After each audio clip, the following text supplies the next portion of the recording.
फुसफुसाते जंगल। एक छोटे से गांव के पास एक घना जंगल था जिसे लोग फुसफुसाते जंगल कहते थे।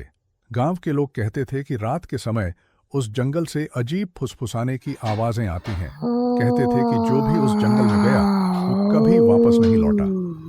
एक ठंडी शाम लीला नाम की एक जिज्ञासु लड़की ने उस जंगल का रहस्य जानने का फैसला किया। एक लालटेन और हिम्मत के साथ वह जंगल में कदम रख गई। जंगल के अंदर हवा भारी थी और पेड़ ऐसे लग रहे थे जैसे वे झुककर उसे घूर रहे हों। जैसे जैसे वह आगे बढ़ती गई उसे धीरे धीरे कुछ आवाजें सुनाई देने लगीं। पहले तो वे धीमी और अस्पष्ट थीं, लेकिन जल्द ही वे तेज हो गईं। लीला, हमारे पास आओ, हम तुम्हारा इंतजार कर रहे हैं। डर के मारे लीला ने वापस जाने की कोशिश की, लेकिन जिस रास्ते से वह आई थी वह गायब हो चुका था। ऐसा लग रहा था जैसे जंगल जीवित हो, अपने चारों ओर घूम रहा हो।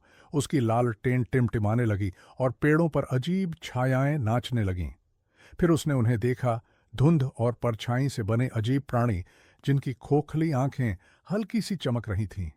वे उसे घेरने लगे और एक साथ फुसफुसाने लगे, हमारे साथ रहो लीला, तुम्हें कभी अकेलापन महसूस नहीं होगा। लीला चिल्लाई, लेकिन उसकी आवाज सुनने वाला कोई नहीं था। सुबह गांव वालों को जंगल के किनारे उसकी लालटेन मिली, लेकिन लीला का कोई निशान नहीं था।